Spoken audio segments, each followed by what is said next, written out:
अन्नपूर्णा चॅनलमध्ये आपल्या सर्वांचे स्वागत आहे। मी सुजाता। आज या ठिकाणी मी नागपंचमीच्या दिवशी जो नैवेद्य दाखवला जातो पुरणाचे दिंडे, ही रेसिपी दाखवणार आहे।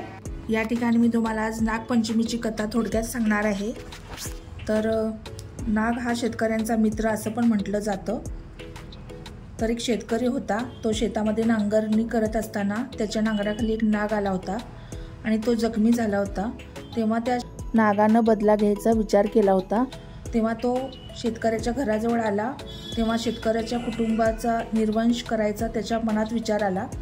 तेव्हा त्याची मुलगी नागपंचमीच्या दिवशी मातीचा नाग पूजून त्याची पूजा करत होती।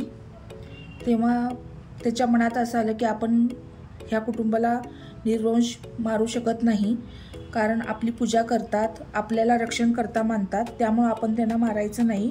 हा मनात नागोबाचा विचार आला आणि तो तिथून निघून गेला। म्हणून नागपंचमी ही साजरी केली जाते। त्या दिवशी गॅसवर तवा ठेवायचा नसतो आणि वेळी, चाकू या धारदार वस्तू वापरायचे नसतात। आणि नैवेद्यासाठी पुरणाचे दिंडे किंवा गुळ खोबऱ्यांचे कानोले करायची प्रथा आहे। तर चला आता आपण कृतीला सुरुवात करूया। ही हरभरा डाळ आहे। हरभरा डाळीपासून आपण दिंडे बनवणार आहोत। तर नागपंचमी आल्यानंतर श्रावण शुद्ध पंचमीला नागाची पूजा करतात, म्हणून याला नागपंचमी असे म्हणतात। या ठिकाणी आता आपण 2 ते 3 वेळा ही हरभऱ्याची डाळ धुवून घेतलेली आहे। त्याच्यामध्ये आता आपण डाळ भिजेल एवढं आपल्याला आता पाणी घालायचं आहे। 1 वाटी हरभरा डाळ आहे, तर त्याच्यासाठी मी 1.5 वाटी पाणी घालून ठेवायचं। ही डाळ आपल्याला 4 तास भिजवून घ्यायची आहे।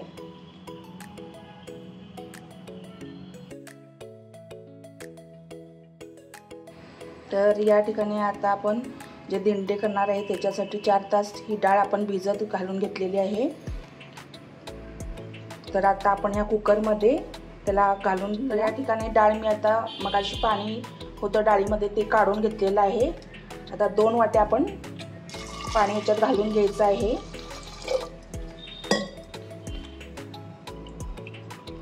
हे पाणी घालून झाल्यानंतर त्याच्यामध्ये 1 चमचा तेल घालायचं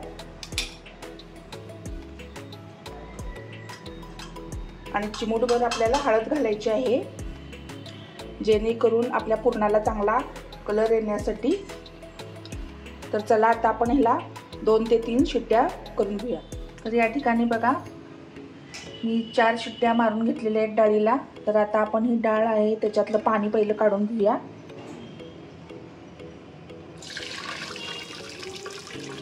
या ठिकाणी बघा आता ही डाळ आपण शिजवून घेतलेली आहे।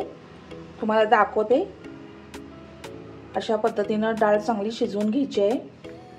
चांगली गाळून घेतलेली आहे। खाली पाणी बघा त्याचा आपण कटाची आमटीसाठी वापर करू शकतो।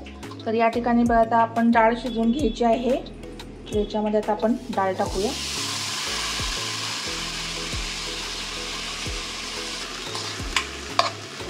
त्याच्यामध्ये आता आपण 2 वाट्या गूळ घालायचा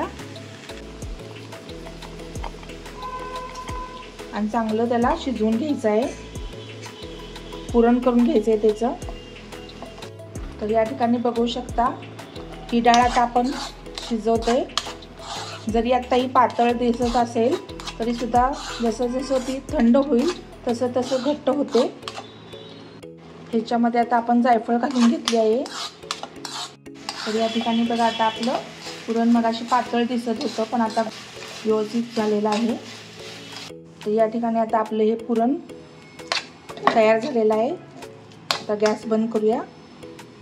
कणिक भिजवून घेतलेलं आहे, 2 वाट्या कणिक होतं।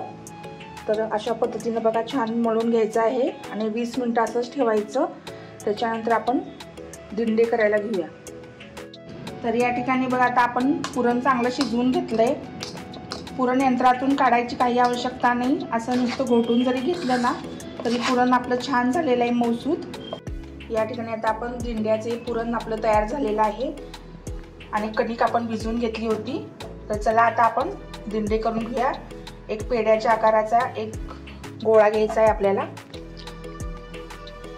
असं चांगलं मळायचं त्याला गोल। आता हे दिंडे करण्यासाठी आपण हा गोळा घेतलेला आहे पिठाचा. थोडंसं पीठ लावायचं, जास्त पीठ लावायचं नाही. तर आता हे लाटून घेऊया आपण. पुरीच्या आकाराचं लाटायचं. तर या ठिकाणी मी गोल लाटून घेतलेला आहे आणि हा आता पुरणाचा एक उंडा घेतलेला आहे. तर हे असं घालून घ्यायचं मध्य भागी. नंतर ही बाजू अशी दुमडायची आणि ही पण अशी दुमडायची आणि या बाजूला पण दुमडून घ्यायचं. तर अशा प्रकारेच आपण दिंडे करून घ्यायचे आहेत सगळे. या ठिकाणी मी आता दिंडे करून घेतलेले आहेत. तुम्ही केळीच्या पान ठेवून सुद्धा चाळणीमध्ये त्याला व्यवस्थित स्टीम करू शकता. आता हे स्टीम करण्यासाठी मी ठेवते. तर हे 20 मिनिट आपल्याला ठेवायचे आहेत. त्याला आता मी झाकून ठेवणार आहे. तर या ठिकाणी आपण पाहू शकता दिंडे आता शिजलेत की नाही आपण पाहूया. तर बघा असं फुगलेले आहेत म्हणजेच आपले दिंडे आता तयार झालेले आहेत. ह्याला जरा थंड करूया आणि नंतर प्लेटमध्ये सर्व करूया. या ठिकाणी आता आपले पुरणाचे दिंडे तयार झालेले आहे. नागपंचमीचा नैवेद्य आपला तयार झालेला आहे. तुम्हाला ही रेसिपी कशी वाटली हे मला कमेंट सेक्शनमध्ये कळवा आणि माझ्या चॅनलला लाईक, शेअर आणि सबस्क्राईब करायला विसरू नका.